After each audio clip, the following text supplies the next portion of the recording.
Un año después de rodarse El último vals, 1977, el mismo año que murió Elvis, por cierto, nació la música disco, precisamente de la mano de una película emblemática, Fiebre del sábado noche. Música y película, como sucedía 22 años atrás, se convertirían en auténticos fenómenos sociológicos. Desde luego, Fiebre del sábado noche es un maravilloso fenómeno cinematográfico, esencialmente cinematográfico. Ya se sabe que el argumento, la base de guión era un supuesto reportaje de Nick Cohn que era mentira, estaba totalmente inventado, eran historias de los mobs londinenses trasladadas a un hipotético barrio neoyorquino o cercano a Nueva York. Pero la fantasía de los guionistas y de los cineastas al inventarse ese movimiento, que en ese momento no existía exactamente así, y tener un personaje tan emblemático como fue John Travolta, el captar una música que en ese momento todavía no está quemada y que tiene una efervescencia.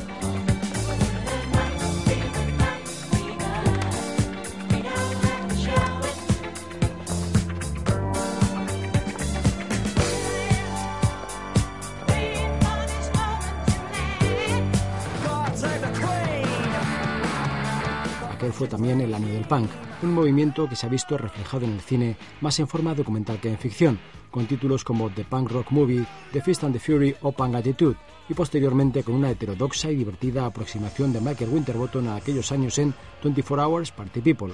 4 de junio de 1976, los Sex Pistols tocan en Manchester por primera vez. Solo hay 42 personas en el local, pero todos se alimentan de un gran poder, energía y magia. Desde luego hay allí grandes historias, grandes personajes y grandes dramas. Ahora, cuando uno ve, por ejemplo, Sid and Nancy, pues tiene la sensación de que allí alguien de que le han puesto demasiado flu a la historia, ¿no? Buenas venas. Cuando las cosas empezaron a cambiar con el punk, los Ramones filmaban Rock and Roll High School, película pastiche de sus muchos gustos del universo pop que conformaban su ideario.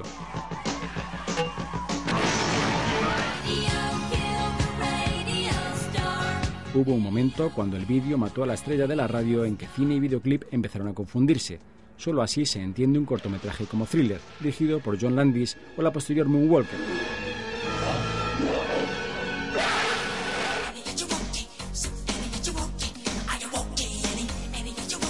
Los modelos pioneros del videoclip están en lo que se llamaban los soundies, películas de 3 o 4 minutos que contenían una sola canción. Entonces uno puede encontrar todo tipo de artistas, especialmente negros, que están allí reflejados haciendo que tocan, o bien en algunos casos incluso con algún elemento ya de acción o de narración. Luego, como otros antecesores del videoclip, desde luego está también el escopitón, que era un fenómeno europeo que curiosamente tuvo algún director ilustre haciendo ese tipo de películas, creo que Claude Lelouch. Pero desde luego el modelo esencial del videoclip sigue siendo las secuencias musicales de Que noche la aquel día. Ha llegado a ser tan omnipresente que ha trasladado esta estética y este sentido narrativo, lo ha trasladado al cine, sobre todo porque digamos que comercialmente es muy útil tener ya secuencias, canciones específicas que uno puede extraer directamente de la película y llevar directamente a la MTV para emitir. Hoy los caminos del cine y el videoclip se entrecruzan constantemente. Si los primeros videoclips pudieron surgir desde dentro de las películas, ya hemos visto que la cosa evolucionó rápidamente hasta convertir aquellos trabajos promocionales en una pequeña película en sí mismo. A fin de cuentas, una canción y una película tienen como objetivo contar una historia. Así hoy son directores de videoclips como Michel Gondry, entre otros, quienes marcan a menudo las pautas, visuales al menos, del cine moderno. En plena época MTV, Jonathan Demme renueva el género del documental de un concierto con Stop Making Sense, con Talking Heads como maestros de ceremonia.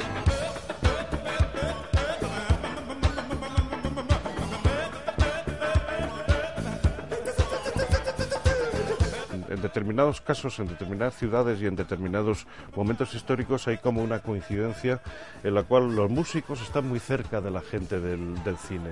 En Nueva York había también una atracción entre los grupos de vanguardia, del rock de vanguardia, y lo que era la escena artística del downtown. Entonces, Jonathan Demme es un personaje que puede relacionarse perfectamente con la gente del downtown de Nueva York, y que tiene una curiosidad musical tremenda, porque no solo hace la película sobre los Talking Heads, sino hace un curiosísimo documental sobre la música en Haití. Stop Making Sense me parece que tiene una atmósfera y un aroma, o sea, que este tío pilló a los Talking Heads como nadie, desde filmando los pasos de David Byrne, empezando a sonar el Psycho Killer, me parece de lo más emotivo.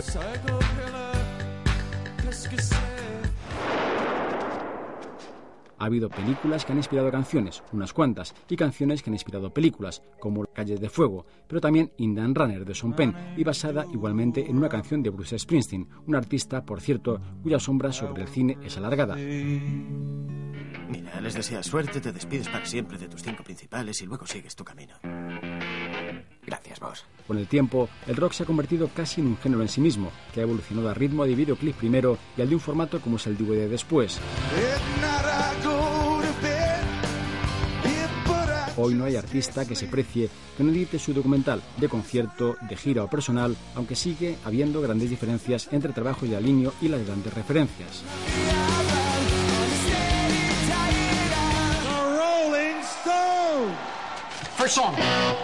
Es en este contexto en el que hay que analizar una película como Shine a Light, la aventura conjunta de Martin Scorsese y los Rolling Stones.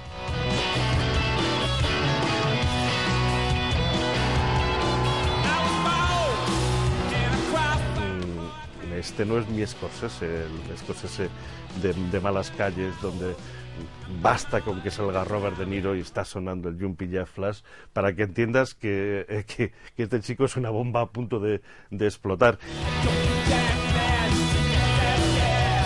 Me llevé una decepción terrible en el Festival de Berlín con Shine a Light, ¿no? Que estaba además Scorsese, que es como el sueño, ¿no? De ver a este rockero que ha sido Scorsese toda la vida, ¿no? Con los Rolling Stones y lo que estos fulanos han significado, ¿no? Desde hace 45 años, ¿no? Y me parece de una vaguería por su parte y de un academicismo imperdonable. Hay más Rolling Stone en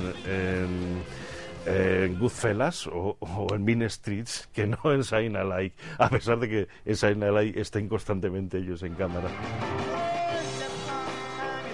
Muy distinta fue hace apenas un par de años No Direction Home, un documental río de 4 horas de duración en el que el mismo Scorsese detenía su mirada en 5 cruciales años de la carrera de Bob Dylan, desde sus comienzos hasta que cogió la guitarra eléctrica.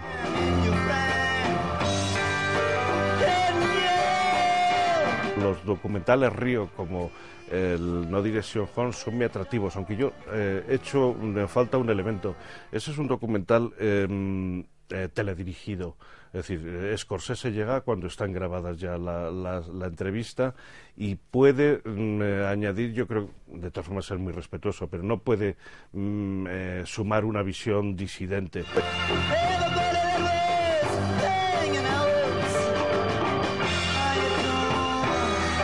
No Direction Home, ¿no? Que dices que no es la historia de Dylan, es la historia de Dylan en una época determinada de Dylan, pero es la historia de América, ¿no?